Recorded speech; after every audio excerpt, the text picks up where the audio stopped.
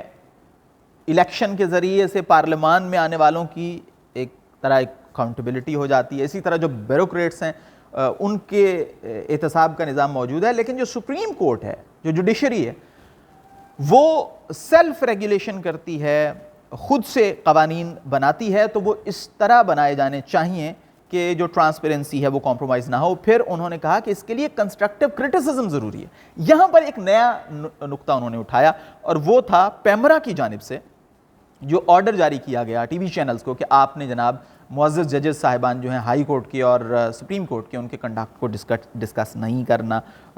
میں آپ کو بتا دیتا ہوں، all satellite T V channel licensees were forbidden to telecast anything against state institutions and not to discuss the conduct of the honorable judges of High Court and Supreme Court in any manner.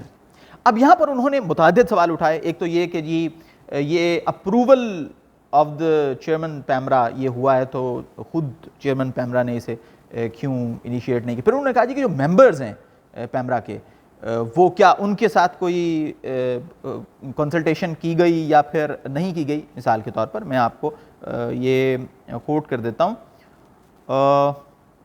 Chairman and 12 members. However, the prohibition order does not disclose if the members had any say in the matter. کہ members کی مرضی اس میں شامل تھی یا پھر نہیں تھی، اس کا بھی انہوں نے ذکر کیا.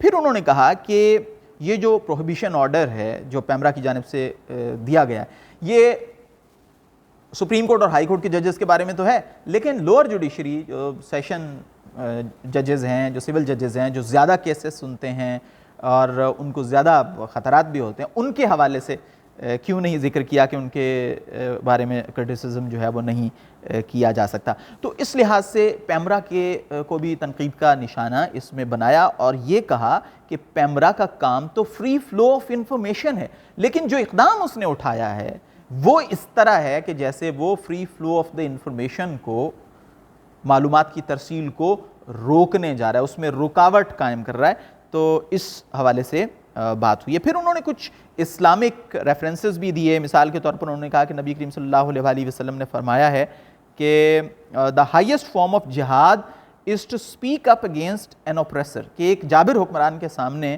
حق بات کہنا سب سے افضل جہاد ہے. اس کا انہوں نے ذکر کیا. پھر امام ابو حنیفہ کا ذکر کیا. یعنی ان کا کہنے کا مقصد یہ تھا کہ جب تک جوڈیشری جو ہے وہ اس پر کرٹیسزم نہیں ہوگا تو اس نے جو سیلف ریگولیشن کرنی ہے وہ کیسے انشور ہوگی اور وہ کیسے بہتر ہوگی کارکردگی. تو اس میں ان کا یہ کہنا تھا کہ ہاں یہ ضروری ہے کہ جو کرٹیسزم ہے عدلیہ پر وہ ہونی چاہیے، اور پیمرا کا یہ جو قانون ہے، یہ جو آرڈر ہے، یہ اس کے خلاف ہے جو بنیادی ایک فریڈم آف سپیچ قانون آئین ہمارا فراہم کرتا ہے، آزادی اظہار رائے، اس پر یہ قدغن ہے۔ ان خیالات کا اظہار بھی ہوا اس میں، یہ ریفرنسز بھی اس آرڈر میں شامل ہیں۔ پھر آرٹیکل 184(3) یہ اس پر بہت بحث ہے، آپ کو پتہ ہے کہ ابھی ایک بل بھی آ گیا ہے اور وہ سینٹ سے بھی اپروو ہو گیا، قومی اسمبلی بھی، وہ بیسیکلی اسی سے متعلق ہے، 184(3) آف دا کانسٹیٹیوشن۔ جسٹس قاضی فائز عیسیٰ نے اس کی تفصیل بھی بتائی ہے کہ اس کی جو ہے وہ 3 شکلیں ہو سکتی ہیں، یا کہہ سکتے ہیں کہ 3 کیٹیگریز ہو سکتی ہیں۔ تو اس میں جو ایگزسٹنگ رولز ہیں وہ مکمل طور پر ان 3 کیٹیگریز کے بارے میں جو ہے وہ گائیڈ نہیں کرتے، اس لیے ضروری ہے کہ اس حوالے سے جو رولز ہیں ان میں ترمیم ہونی چاہیے۔ پھر انہوں نے کہا کہ جو معزز چیف جسٹس ہیں، میں آپ کو پڑھ کے سناتا ہوں انہوں نے کیا کہا کہ the Constitution does not grant to the Chief Justice unilateral and arbitrary power to decide the above matters، یعنی 184(3) کے matters. With respect, the Chief Justice cannot substitute his personal wisdom with that of the Constitution.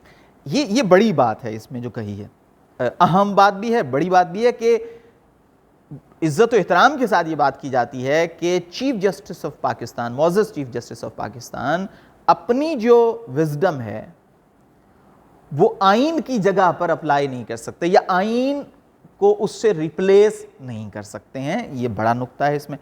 تو اس کے نتیجے میں انہوں نے کیا کہا، the interest of citizens therefore will be best served to postpone the hearing of the case and of all the other cases under Article 184(3) of the Constitution till the matters noted herein above are first attended to by making requisite rules in terms of Article 191 of the Constitution. یعنی انہوں نے order جو پاس کیا وہ یہ تھا کہ جب تک ان قوانین میں، ان رولز میں، قواعد میں تبدیلی نہیں ہو جاتی، تب تک ایسے تمام کیسز جو ہیں ان کی سماعت پوسٹ پون کر دینی چاہیے۔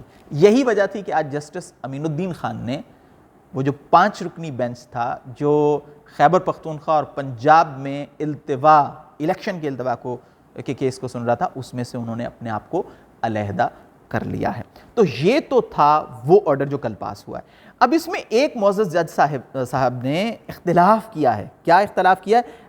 As the points raised and discussed in the order were not the subject matter of the case, I disagree and will record separate dissenting note.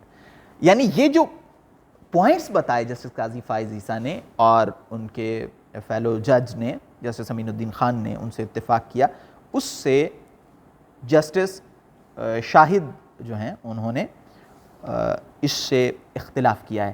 اب انہوں نے اختلافی فیصلے میں کیا کہا یہ بڑا اہم ہے۔ یہ پوائنٹ تو آپ نے سن لیے، اگلی ویڈیو میں جو اس کے بعد میں اپلوڈ کر رہا ہوں اس میں ہم اس آرڈر کی بات کریں گے جو جسٹس شاہد نے، جسٹس شاہد وحید نے، فاضل جج نے جن ان تمام نکات کے کیوں ان سے اختلاف کیا انہوں نے اس کا ذکر کیا، بہت اہم ہے۔ آپ سے گزارش کرتا ہوں کہ چینل سبسکرائب بھی کیجئے، لائک بھی کیجئے ویڈیو، اور اگر آپ فیس بک پر ہیں تو فیس بک پیج فالو کیجئے، اگر ٹک ٹاک پر ہیں تو بھی مجھے فالو کیجئے۔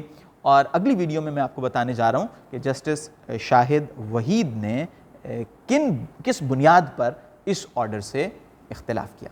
اگلی ویڈیو میں آپ سے پھر ملاقات ہوتی ہے۔